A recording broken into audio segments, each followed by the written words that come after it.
Life is a long highway and I'm just doing the best I can.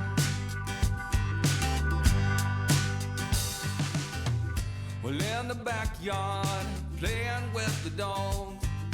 Give them a bone, they roll it over, trying to break it in. Don't make no sense to me. All right, well, welcome back to the Straight Line to Success. This is the Maui edition. We are actually in Maui, Hawaii. I'm with one of my inspirations and a friend of mine, and an incredible success story. We're going to get all into that. But my friend Eric Saperston, welcome, Eric. Glad to be here, my friend. Man, so glad to have you spend some time with the audience and me, the Straight Line to Success, Maui edition. You live here on Maui. It's incredible. So just getting started, first thing I want to ask you is, this is a success and leadership podcast. How do you define success? How do I define success? What a great question. Well, that, my friend, was the beginning question that set me off on an incredible adventure. After college, I decided that I was going to take a year off. I had been a student body president, a fraternity president, and thought I'd take a year off and follow the Grateful Dead and work a ski season in Aspen instead of going off to get a graduate degree or going to a corporate job. And my mentor pulled me aside and said, what are you doing? Why are you going to take a year off? I mean, a lot of people, maybe do that, but what can you do to make your trip more meaningful? And so from a dare from my mentor to make that trip more meaningful, I decided that when I wasn't following the dead and working a ski season, I'd call up some of the most successful people in the world and take them out for a cup of coffee. And then my mentor said, great, what's your definition of success? Because he said, if you don't have a clear definition of your own, what success is for you, how will we ever know who you're talking to and if they're successful? That's good. So it was a profound question. So I went to the library and I started to look up what definitions of success could be. Yep. And I kept looking and I kept looking and I kept looking. And then I found this quote by Ralph Waldo Emerson. And Ralph Waldo Emerson said, success, to laugh often and much, to win the respect of intelligent people and endure the betrayal of false friends, to appreciate beauty, to find the best in others, and to leave the world a bit better, whether by a healthy child, a garden patch, or redeemed social condition. To know even one life has breathed easier because you have lived. This is to have succeeded.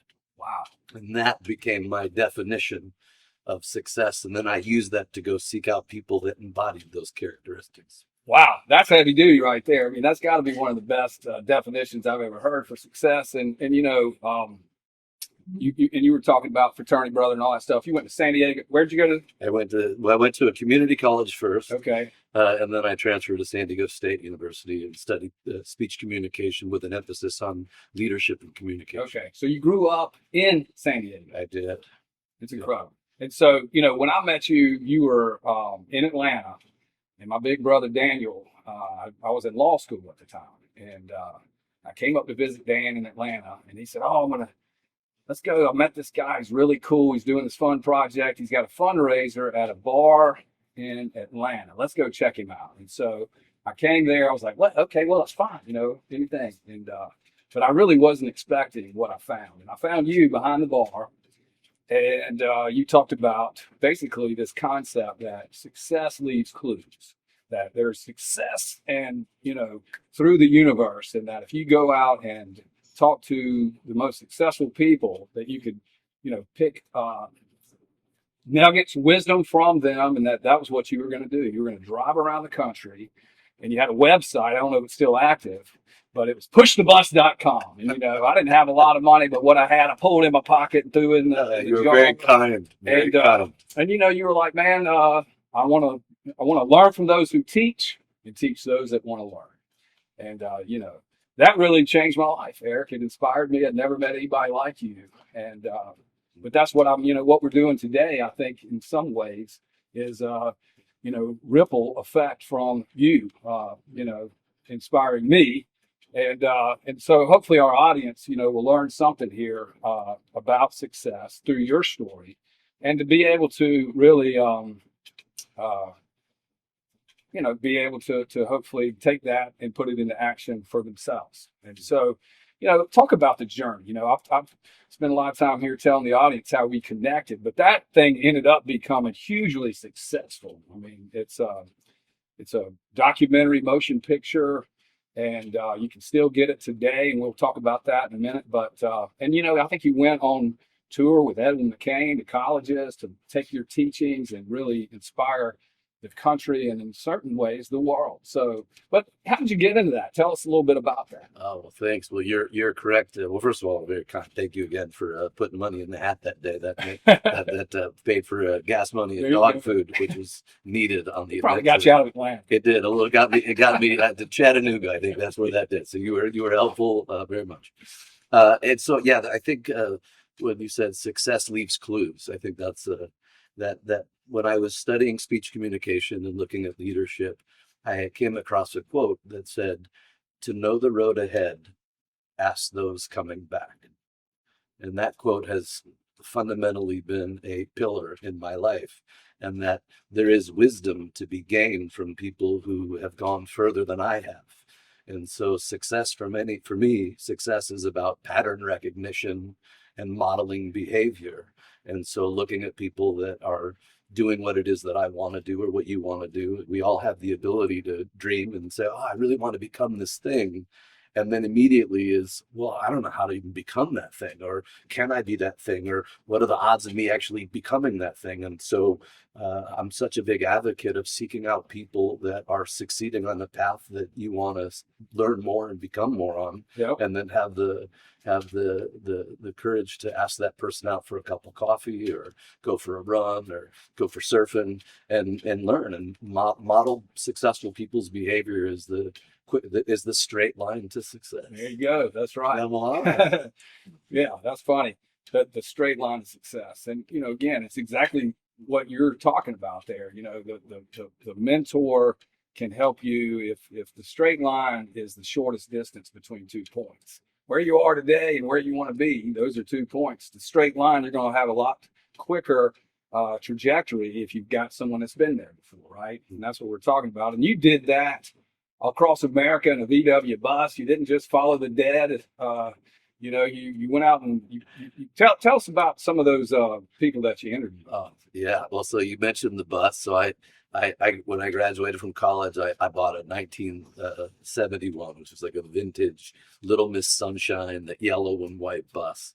And I bought that bus. I took my golden retriever Jack, and we set off to go bridge the gap between young people and wise elders.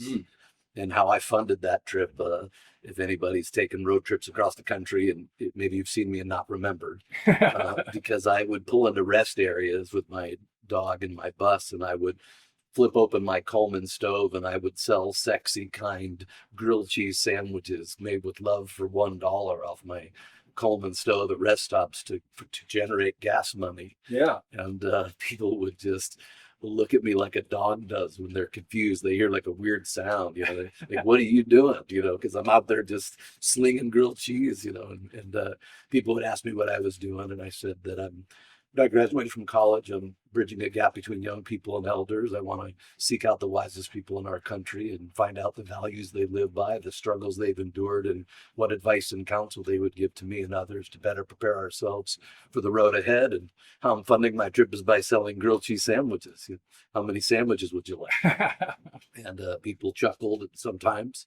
And then they bought my sandwiches, which was great. And they gave me more money than my sandwiches were worth, and opened up doors and offered me places to stay. I mean, one of the things that I learned early in my journey is that people are always, even back then, people were fearful of the other. And we certainly are in an environment like that today, where we're becoming so fearful of the other. And what I learned is I'm a direct benefit of the kindness of strangers, because people that I met were just so generous. And I still believe in my heart that the world is this big, yet social media concentrates on a world that's this big. And we think this is our worldview, which is angry and bitter and frustrated and people that are unsafe and whatnot. And I just, in my heart, believe that that's not really the reality. There is a smack faction of people, but there's so many more kinder, loving, generous people still in my life, and I know they exist. And And yeah, so I set off on this journey and was really lucky to have all these incredible people support me. And yeah, I set off to learn from these people who wake up excited and go to bed fulfilled and live extraordinary lives. And I've had the privilege. My first interview was with Bernie Marcus, the guy that created Home Depot. Yeah. Then that led to the chairman of UPS and the founder of the Ritz-Carlton and the president of Coca-Cola. And then I was on a meeting Billy Crystal and Henry Winkler and Jerry Garcia, who I set out to do anyway. And then I got to meet Olympic athletes and rock stars and CEOs, and it's just been an ongoing journey. I've spent my whole life, I guess, dedicated to distilling wisdom from extraordinary people and sharing it with the world. Yeah, no, that's incredible. The Fonz, I mean, and of course, Jerry Garcia was, I mean, one of the most iconic figures in American history. And you spent some time with him. I did. You know, what would you say was something that you learned from Jerry Garcia? I just got to ask. You know, so Jerry Garcia, the thing about the Grateful Dead, which they're extraordinary. I mean, they influenced people over 5 generations. People followed them. They created a subculture. They inspired all kinds of entrepreneurs and business strategies. They bucked the system. They were extraordinary. I think one of the first things that I learned from the Dead was I realized after going to shows and traveling that there was a whole subculture of a entrepreneurism that followed the Dead, so that they would set up in a town where the Dead were playing, and there'd be people selling shirts and pins and buttons and posters and clothes and burritos, and there was just this Grilled cheese. Well, exactly. So going to the Dead taught me that, oh, I could travel around the country and fund myself by selling grilled cheese sandwiches like they do in those lots. Yeah. So I would just pull into a rest area or some cool part of town and just set up until the cops told me I had to go away. But I would set up and sell grilled cheese sandwiches, and it turned out where that did. It helped me move through the world, and it kept putting gas in my tank. And so that was the first lesson. Yeah. The second lesson I learned about from the Grateful Dead is to have fun. Yeah, to have fun and make it whimsical and enjoyable, and treat life like an adventure, which was really great. And the third thing that I learned about from Jerry Garcia and that culture was about generosity. People really caring and giving. And most cultures are like, what do I get? What do I get? And this culture was about, hey, do you need something? How can I help you? And I think I've always been drawn to people who are generous. So I guess those are the 3 things. And then the last big takeaway from Jerry, I would say, was that what I learned from him when he died, I met him and then he died, was that we should all live such rich and rewarding lives so that when it's time to be dead, all we can do is be grateful. That's fantastic. That's fantastic. So, you know, the journey, you had a camera crew, not a crew, but it was you and your crew. I mean, essentially, you would set up and interview these guys and do all that stuff. I mean, a lot different than today, you know, what we've got set up here today. But, you know, you put all that together. Talk about, you know, how much time it took to get that together. And then, you know, what is it today? What was that product? You know what I'm saying? Sure. Yeah. So that one of the things that, you know, I think about this a lot in my life is that I get to coach all these executives and entrepreneurs, even rock stars, and people want to do something. And immediately after they declare they want to go write a book, make a movie, do something exceptional, then all of a sudden they realize, well, how do I make that leap from the declaration of wanting to do something to actually doing it? There's resources that need to happen to acquire things. Yeah. And when I started this journey, I would go interview somebody. I'd have a camera, I'd take a picture, I'd write about it in my journal. And then people would say, oh, wow, you're capturing the oral living history of some of the most extraordinary people in the world. Maybe you should document it. And then all of a sudden we'll document it. What does that mean? Oh, we need to get a camera. We need to get lights. We need to get all this equipment. And I didn't have that kind of money to do that. Yep. And so I read another quote that has been a big principle and pillar in my life. And that is, do what you can with what you have where you are. do what you can with what you have where you are. So when people come to me and say they want to do something extraordinary and they're stopped because they don't have all the resources, Yeah. I always advise people, look, do what you can with what you have where you are, and then resources will come in motion. You'll get more things as you go, so don't be stopped. And that was true for me. When we first started doing these interviews, we were told that we needed a boom pole to capture the interviews. Yeah. And we went to go get a boom pole, and they were at the time $1,500 for one of those poles and a sock and a thing, Yeah. and we couldn't afford it. Yet we had an interview with the governor coming up. Yeah. And so I thought, well, we need a boom pole. So we went to Home Depot, and I'm looking around, and there is a sale. Oh, there's a $12.95 light bulb changer. So it's got that pole, it's got the little prong. Yeah. We went and bought a $50 microphone and a roll of duct tape, and we created a boom pole. Sweet. And so we're going in to go interview a governor. It's press day. CNN's there, Fox is there, all these, they got all this big camera equipment and professional gear. Yeah. And then the bus people are here, we roll in, and then we've got this thing. And I had to convince my team that, be proud of what we've got, and sure enough, this governor turned to Paige, who was holding it, and she said, "What the hell is that?" And Paige, with all the courage she could muster, she goes, "It's a boom pole." And they're like, "That's not a boom pole. That looks like is that a light bulb changer with duct tape?" She goes, "Nope, boom pole." But we just had to do what we could, and it was the scrappiness, it was the resourcefulness, it was just the do it yourself with what you have mentality. People really respected it. They admired it. They saw themselves in it. Yeah. And then as we went down the road, people would offer us resources and sponsorship, and we got more and more things because we were willing to just cobble it together and not make excuses. That's incredible. So when you got through with the journey, you got, I guess, more and more sophisticated, but never. I don't know if anybody would accuse me of that, but Well, I'm going to accuse you of being sophisticated because you turned it into a documentary. And so what was the name of the documentary? it's called The Journey. The Journey. And can you still get that today? You can on our website at ericsaperston.com and at liveandwonder.com. You can get the film. We've been so lucky. That movie came out ahead of its time. It was a pioneering film. We got to be on the Today Show and New York Times and Fast Company magazine, and it played in theaters all across the country, and it's influenced people all over the world. And it cracks us up that right now is the 25th anniversary of the film. That's incredible. And it's still people are downloading it. Still people use it as part of their curriculum. People tell us that they watch it once a year just as a kind of put them on the right course. Yeah. It impacted so many people in so many ways. It was John Steinbeck had a great quote too. He said, "Sometimes you take a trip and sometimes the trip takes you." Yeah. And the journey has definitely taken me well beyond anything I could have. I live in Hawaii now.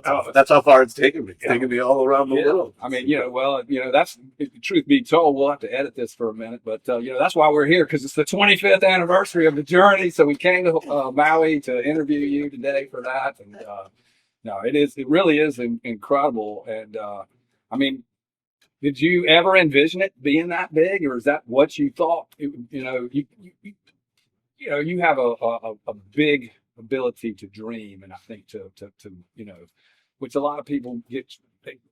There's all these reasons why they can't do things. Instead of they have an idea and then immediately they put that idea to bed because in their head it tells them all the reasons why it's not going to work.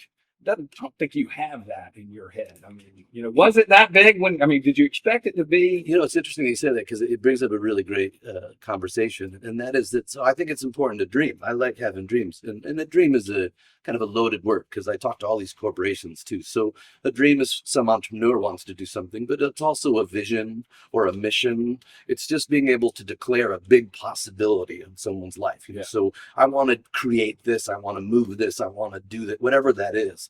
And then once the initial buzz wears off, the dopamine wears off, right?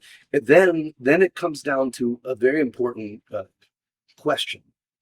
And that question is what's driven me. And that is, it's not what do I dream? It's what am I committed to? It's the commitment that governs the day, not the dream.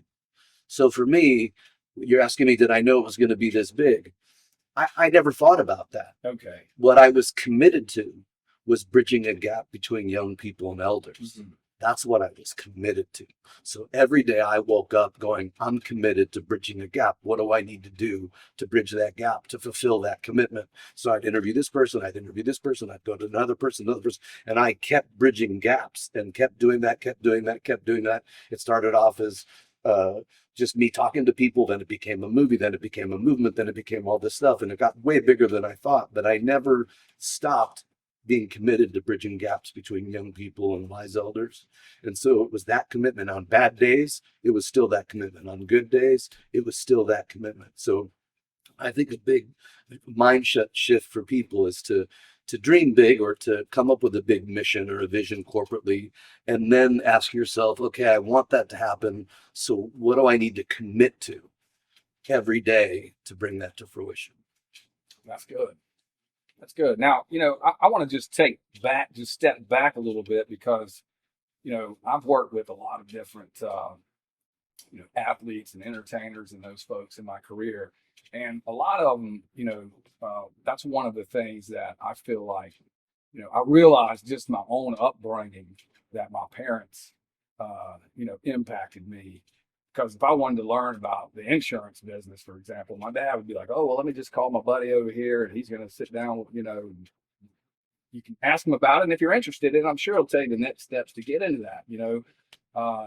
What was it about your upbringing? I mean, was it your parents that gave you the fact that there's these wise elders out there? I mean, how did you stumble onto that? Well, one, I really track what you're saying. I think that is one of the greatest blessings for many young people in society today, is if they have successful parents. And then if they wanted to do whatever, just like you said, I want to go into being insurance, and your dad would say, well, that's not what I do, but Phil, one of my fraternity brothers, or one of my buddies in the pickleball court, or whatever it is, he's in insurance, and then he'd hook you up, and then you could go shadow that person for a day, interview him, which I think is brilliant. I think for me, my father played minor league baseball for the White Sox. He was, on his way to become a professional athlete. Cool. And he was going to school at night, putting himself through business school. And at 28 years old, he was married to my mom. I have an older brother and a sister, and it seemed like all green lights for him. Mm. And then at 28 years old, my dad had a stroke that left him completely paralyzed on the entire left side of his body. So he woke up after being an athlete and being a stud and being a breadwinner and being a masculine driver in the world. All of a sudden, he's got his hand, crippled, and he's dragging his left leg. And so I came 4 years after my dad's stroke, and I was born into an environment where I had a front row seat to suffering, real suffering, because my dad, it didn't matter how many inspirational books he read, or he couldn't undo the stroke. It was not a mental thing; it was a physical thing. Yeah. So he was just dealt a bad hand, and so he was on disability. And my mom went back to school to become a nurse, and she became the main breadwinner of my family. So as a kid growing up, I would go to my father and thinking, "Man, I want to live an extraordinary life. Can you help me?"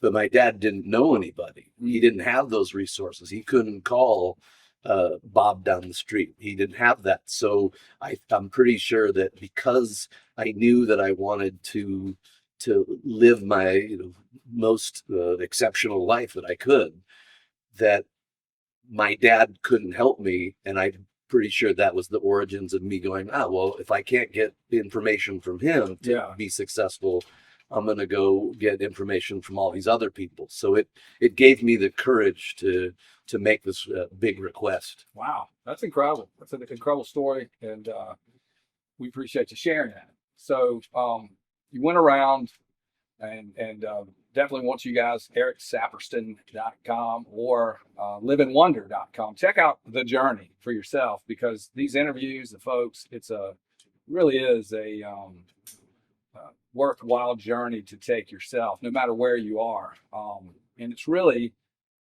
catapulted you from there into being a professional speaker. You're one of the most sought after speakers really out there today. And I want to talk about your speaking journey, that career. You know, you've developed, like I said, this coaching where you take what you've learned and help other people on their journey. And you know, talk a little bit about, before we wrap up this segment, you know, the journey itself, the movie. You know, what would you want our audience to know about how that came together, the tour with Edwin McCain? Oh man, so many. The Edwin thing was so great. Edwin's one of my favorite people on the planet.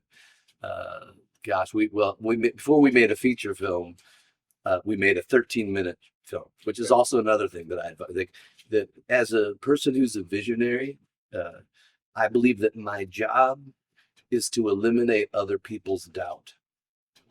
Most people, I think, they're like, I'm a visionary, I'm going to go do this thing. And they want everybody to like get them, understand them, totally back them, believe in what they're doing. Yet I don't think that happens right away. I think that people believe in someone that's earned over time as I show up. And my job is to keep eliminating other people's doubt. I keep expressing what my vision is. They keep going, and then I got to retool it and get it again and then bring it to, and then I keep fine-tuning it. And so before, same thing, making a movie, I'm like, oh, we're going to make a 90-minute film. I'm like, hell no, you're not going to make a 90-minute film. You know how expensive back then it is to make a film and all that. Yeah. So we make a short film, and then let's see if you got the chops to make a feature film. Gotcha. So we ended up making a 13-minute short film, which you can watch at Saperston.com. That's super fun. Yeah. But there's a short, and then the short film, we were lucky that short film was spread around. And rock stars really dug it, and people were it was bootleg copies, and people were spreading it. And when I met Edwin, my friends from Sister Hazel were the ones that said, "Oh, you got to go meet Edwin," you know. And then I got invited to go backstage at a concert where he was performing, and I'm nervous, and I'm getting ready to go. He was just crushing "I'll Be," so he was at the height of heights, and I'm nervous in like in a good way, not like I'm freaked that way, but like, hey, this guy's awesome. And I want to show up be the best I could be, And so I'm trying to working my way, and it's of course it's all it's backstage, and everyone's gathered around him. I'm kind of circling around, getting closer and closer. And then finally I go to reach out and shake my hand, and he looks at me and goes, "Oh, it's the Journey dude." Like, how'd you even know? Like, and so it turned out that a friend of somebody else gave him so he already knew about the thing. Awesome. And so it was cool. And then like just shortly after we met, I got invited to speak at Furman University, and so I flew out there, and then he came to join me, and then he was in the audience, and then I gave a talk that night, and then a kid went and grabbed his guitar and brought it back, and then at the end of my speech, kids because they see that Edwin's there, hey, would you sing a song? So that he came up and played. So he likes to say that the first time we got together like that, he crashed my gig, but so he played music, and then we went out, and then we just started talking, and it just turned out that the story that I was telling and his music went so well together, and it was like we started to create this 2-man theatrical performance that we combined storytelling and music. We started off doing it at universities, and then we started doing it for Nike and Coke and General Mills, and we started doing it all over, and it was super fun to be able to collaborate with a guy at his level, and to combine storytelling and music it just spoke to people's hearts in a big way. Yeah. Well, and Edwin's he's a great creator and an innovator himself. So the two of y'all, man, were just incredible. Yeah. That was destined to be successful. So it was so good.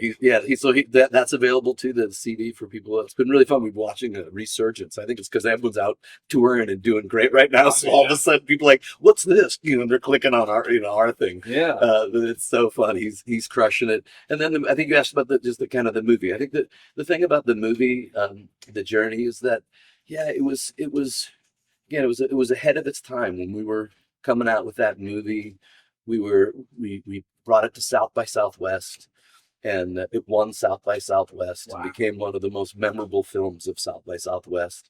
And we saw audiences react to the film, and we knew that was authentic and real, and people were moved. And then we came back to Atlanta and said, hey, let's put this in the theaters. And then we pitched it to the theater owners, and people were like, no one's going to come and see this movie in the theater. But wait a minute, we sold out. People were standing ovations. We will down you. Eliminate the doubt, man. Always. No matter how, even now, it doesn't. Whatever I'm saying, people are like, I don't know. And then my job isn't to get mad at them and frustrated that they don't see my vision. Yeah. My job is to keep eliminating their doubt until they get it. And so we brought the movie back. People like, kid, we appreciate your drive, but no one's coming to see the movie. And then we ended up, again, do what you can with what you have where you are. We went to Little 5 Points and we rented out a theater in the middle of summer, and it was a 216 seat theater, and we brought people to the thing, and it was right in the dead of heat, and the air conditioning went out. And so people were sitting in this theater with drips of sweat, and we are running around Little 5 Points getting the bars to donate ice in little cups so that we can bring people that are sucking on ice cubes and like at a Baptist revival, they're fanning their faces as they're sweating watching this movie. And it turned out that they all thought it was great, and then we were able to leverage that. And then we called AMC Theaters and said, hey, we got this movie. And they said, kid, we appreciate you. And I kept calling. And then finally, well, we have a window of time. We'll put you in between this thing. And then we sold out for 8 weeks. And CNN came, and then they were doing a story about it. And then we got launched into the Today Show. And it just blew up. But it was not a straight line to success, my friend. It's not the shortest distance. I like the shortest distance, and then there's another path, which is be tenacious and keep driving until it becomes the thing you want it to become. Yeah, well, it's that experience that you're sharing with our audience that will hopefully shorten their journey. For sure, yeah.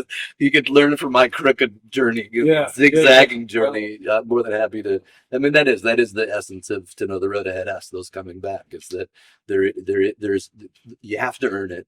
There's no shortcut in that way. Yeah. There is grinding it out and putting those 10,000 hours and figuring out the craft and keep getting smarter and better and wiser. Yeah, and then eventually inertia kicks in, and then it moves fast. Yeah. It's I do think that for all of us, when we get challenged, but we tenacious, you still stick with it, do what you can with what you got. Eventually you're going to learn. For one, you're going to get better, but then I think you find that momentum. And this journey, again, we're here in Maui for the 25th anniversary of the journey. It has launched you, and of course you've got an incredible career. And I want to come back. We're going to wrap this show up, but we're going to come back and we're going to talk about on the next show. I want to talk about your speaking gigs, some of the folks that you've had the pleasure of talking to, and I know that's a lot, so we won't be able to talk about all of them, but we're going to talk about that, your coaching, and you've come out with a really cool game, and we want to talk about that too. So thank you very much for being around for the Straight Line to Success. We'll be right back. Thank you for listening to The Straight Line to Success. Copyright 2026 Wyatt Sports and Entertainment, LLC. All rights reserved. Visit www.tslts.com and join the TSLTS Insider for exclusive content and updates. We're doing the best we can. Everybody do your best. Come on.